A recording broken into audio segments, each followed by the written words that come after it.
Hey, what's up everybody, and welcome back to News Dose. And a couple of interesting first-party PlayStation 5 games have popped up online, including a left-field surprise, I wasn't really expecting this one too much, and then also a return for one of my all-time favorite franchises, of course, being Uncharted. It is starting to increasingly look like Sony has something Uncharted-related up their sleeves, and yes, I'm very excited for this, so we're going to talk about that today, as well as a studio crediting Xbox Game Pass for a part of their rising success here in recent years. Yeah, this might be just yet another now and ongoing absurdity that surrounds Xbox Game Pass myths, but we're gonna go and talk about that one as well. Per usual though, if you're new to the channel, make sure to hit those buttons below, like, subscribe, and ring that bell. That way you can keep up to date with all of the latest gaming news. With that said, let's just go and jump right into things, starting off with a cancellation for Callisto Protocol. Now, don't worry, this isn't worldwide or anything like that, thankfully, but unfortunately, Callisto Protocol is no longer set to release in Japan. This is because their local ratings board wasn't necessarily too thrilled about the level of violence in this game, and they then requested the studio to censor some of the overall brutality, in which they just refused to do. What that means, though, is because Striking Distance wasn't willing to meet that request, they just can't release in Japan at all, which is a very unfortunate situation, especially for fans who like survival horror games. Callisto Protocol does appear to have a lot of potential, and really, I'd say it's one of the most promising new entries for this genre that we've seen in a very, very long time. I know for myself, I'm very excited to check this one out myself. I hope it's as good as it looks. As Dr. Sakan Toto pointed out on Twitter, though, Japan has become stricter over the years when it comes to censoring games, and apparently, censored games include The Last of Us, it includes Cyberpunk, Uncharted, surprisingly. I'm not really too sure on why for that one, but then also The Witcher 3, GTA 5, and then even Resident Evil. So this does appear to be an ongoing thing over there, but I guess Striking Distance preferred just to cancel the Japanese release rather than censoring their game. Again, it's an unfortunate situation, but if you are located in Japan, because I do have some viewers located there, one thing to kind of consider here is that both the PlayStation 5 and the Xbox Series are region-free. So I'm just going to kind of point that out if you want to find another avenue to play Callisto Protocol. Now, we also got an update on that Bayonetta 3 situation, the quote-unquote boycott, because Helena Taylor just keeps talking. It's actually interesting because she previously said she wanted to move on from the whole game and just move beyond the situation. But I guess here she still is, as she decided to take one more shot at Bayonetta 3 before its release, which, by the way, is today. I already picked it up myself, and I'm very excited to play as soon as this video goes live. Helena Taylor, though, posted this up earlier by saying, "My posts have hit a nerve with people. Low pay resonates not just in the gaming industry, but in the wider world beyond, all over the planet. To donate your boycott money," yes, she's still going there, "there are many small local charities that need your help. Food banks, homeless charities, children's charities, animal charities, etc., etc." She continued on with some other tweets as well, but you kinda get the gist. She's doubling down on her lies, which is such a strange thing to do. She notes that her posts have hit a nerve because, as she claims, low pay, which is such a ridiculous statement.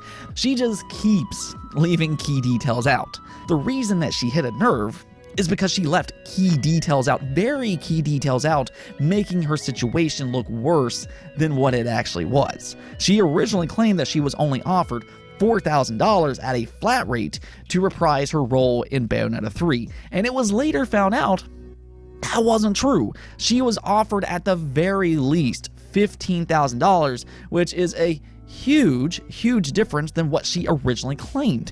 It is actually absurd that she is still continuing on with the charade. What's so ironic about all this, though, is that it seems that this quote-unquote boycott hasn't exactly hurt Bayonetta 3 in the way that she hoped it would. Instead, it actually seems like it just gave it more exposure. It is what it is, though. I'm all for the idea of donating to charities if you're capable of something like that, but I'm not for the idea of boycotting Bayonetta 3 based around a bold-faced lie that continues on even after the truth has been laid out by internal documents and from her very own tweets. And that was kind of the thing that kind of sealed this entire topic for me. She came out and admitted that she was offered $15,000 even after claiming originally that it was $4,000 at a flat rate. So I don't really know what to say by this point, so you know what, let's just go ahead and move on. Let's go talk about these PlayStation first-party games, though, one of which is actually really exciting. We'll get back to that here in just a moment. But, I mean, really, after God of War Ragnarok, there's a little bit of a mystery on what Sony has in their pipeline. We do know a few, such as Spider-Man 2, you have Wolverine, and that Factions-like multiplayer game coming from Naughty Dog. But what about all of their other studios? Well, Sony's London studio just announced their new game, which was a little bit of a surprise. You can actually see the concept art here for this game on screen, and they're describing it as a live service online cooperative combat game. Yeah, that's quite a mouthful, but it's apparently set in a modern fantasy London, and the overarching theme is about bringing fantastical and magical elements and intersecting that with familiar worlds, or in this case, being London. So it does sound a little unique on paper, and I'd also say that this is a little different for London Studio. In the past, they've typically focused on making games that are built around the idea of pushing new technology. Games like SingStar, which use microphones, you have Wonderbook that use their Move controllers and the iToy, and most recently you have Blood and Truth, which was a PlayStation VR game. So really, I figured that they would probably follow that up by working on PlayStation VR 2. That's their next big technology. And I mean, Blood and Truth, to this day, I'd still say is actually one of the better VR games. Definitely go check that out if you haven't. But here, it appears that they're instead focusing on a new key PlayStation strategy, being live service games. Sony is making this big push into live service, so I mean, I think it's pretty clear by this point, and that appears to be continuing on with this new London Studio game. London Studio, though, are being very open about this game, though, by just flat out announcing it here. So that does give me the impression that we could maybe see a full-blown reveal for this game sometime here soon. The more interesting PlayStation game that popped up today, though, is once again the possibility of Uncharted returning. We are starting to hear a lot of murmurs, a lot of rumblings that a new Uncharted game might be coming sometime in the future. We've previously seen a Naughty Dog recruiter suggest that they're recruiting for the future of Uncharted, and we've also seen some different job listings that seemingly points to the possibility of a new Uncharted game as well. Just earlier this week, Sony posted a job listing that states they're creating a new internal team in partnership with PSS Visuals, which is located in San Diego, and that they're collaborating with Naughty Dog. Now, why would this new team need to collaborate with Naughty Dog on anything? Could it be possible that maybe they're working on one of Naughty Dog's beloved franchises? Well, that appears to be exactly the case, as yet another job listing has now popped up, which is based again in the San Diego area, which, as I just mentioned before, is where PSS Visual Arts is located. This job listing indeed states that it's for a new PlayStation studio based in San Diego, California. So right now, it does appear that this job listing could in fact be linked to what we just talked about earlier this week. And here's the part that really narrows down what this unannounced game actually is. So the job listing says, quote unquote, currently we are developing an exciting new project with Naughty Dog in a beloved franchise. So yeah, there's really only 3 games that this could possibly be. You have Jak and Daxter, which, I mean, that would be cool to see it return. I know a lot of fans really want to see a Jak 4. There's also The Last of Us, and then the one that I think that it very much possibly could be being Uncharted. Now, I lean towards the idea of this game being Uncharted just because a lot of evidence does seem to point to that being the case, and Uncharted, quite frankly, is obviously one of Sony's biggest franchises ever made. There's a good chance they don't just want to sit on this IP forever, so why not just go ahead and build a new studio, have Naughty Dog continue to do their new IP as they usually do, but build a new studio and have them work on it instead. If all that's true, though, the question then kind of becomes, how do you actually continue with the Uncharted IP? If you finished Uncharted 4, you kind of know that Nathan Drake's story is pretty much done by this point, so they would really have to try and go into a new direction. Now, we have seen other games do that before, like Gears of War as an example. The second trilogy focuses on different characters while also having some of the original still a part of the story, so they could possibly do something like that. Maybe have Nathan's daughter take up the mantle, as you will, or they could do something with Nathan's brother. I think both of those are two options that they could maybe explore. Then there's also the possibility that they could end up just remaking the first game, which released back in 2007 for the PlayStation 3. That game, however, did get a remaster for the PlayStation 4, though, and I actually think that it's aged pretty well. I did actually just replay through this game like 3 or 4 months ago, and it honestly feels pretty good to this day, which is really a testament to how great that game was even back in 2007.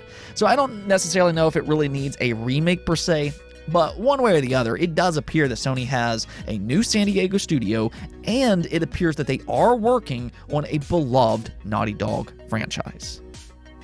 Moving on, though, let's go and talk about some Xbox Game Pass stuff, because there's often this looming question: can a game have success by launching into Xbox Game Pass, especially when they're bigger releases? How do these games actually benefit?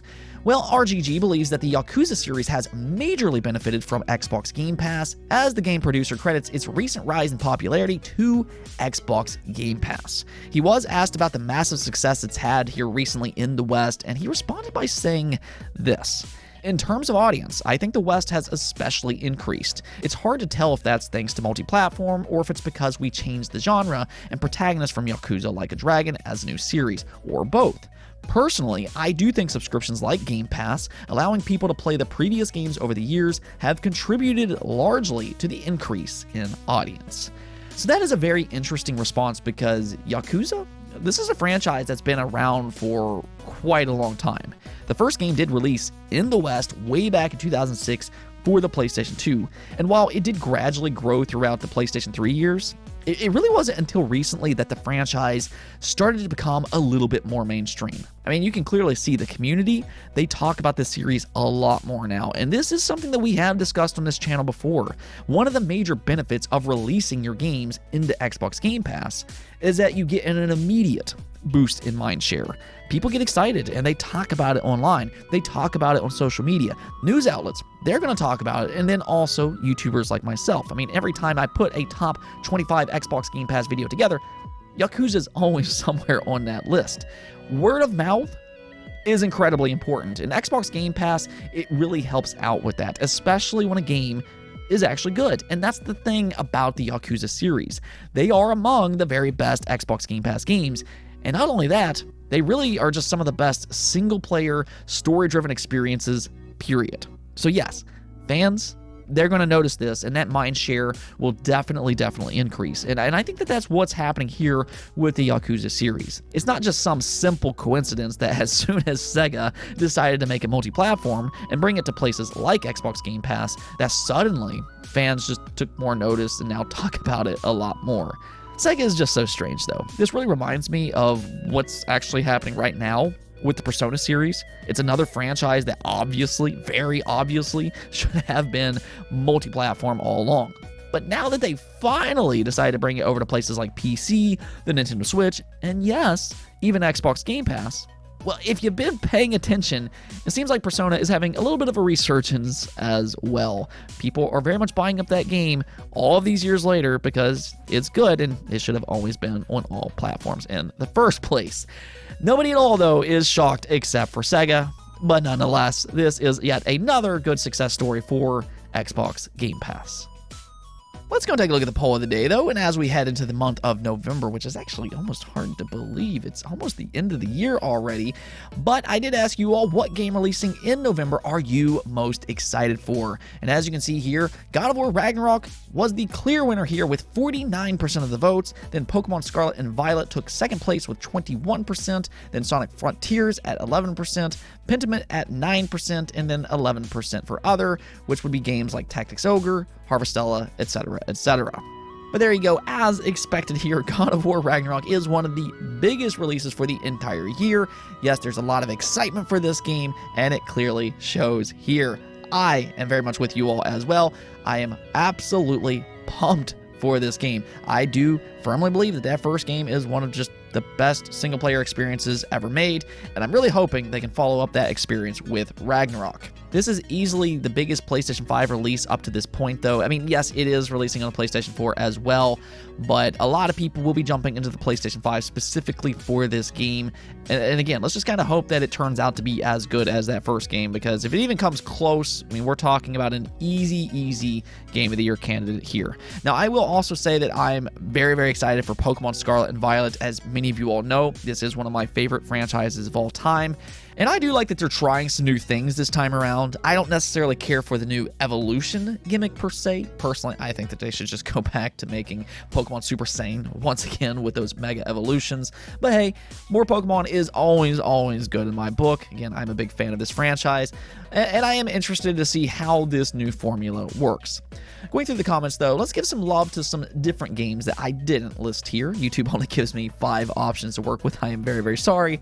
But Sir Valkorian said, Darktide not on here is heresy. Again, I'm very much sorry. I just couldn't include them all. But several of you do seem to be excited for Darktide. And then also Somerville. We did talk about this one yesterday, but several of you mentioned that game, including Ricky, pointing out it will release on November 15th. Gungrave, Evil West, Warzone 2, and several others also got some love in the comments below. And yeah, it looks like it's just going to be a good overall November month. Anyways, that's it for this episode, but if you liked the video, don't forget the bell notification and subscribe button for more content just like this. Also, if you'd like to support the channel through Patreon, thank you for making this content possible. Peace out.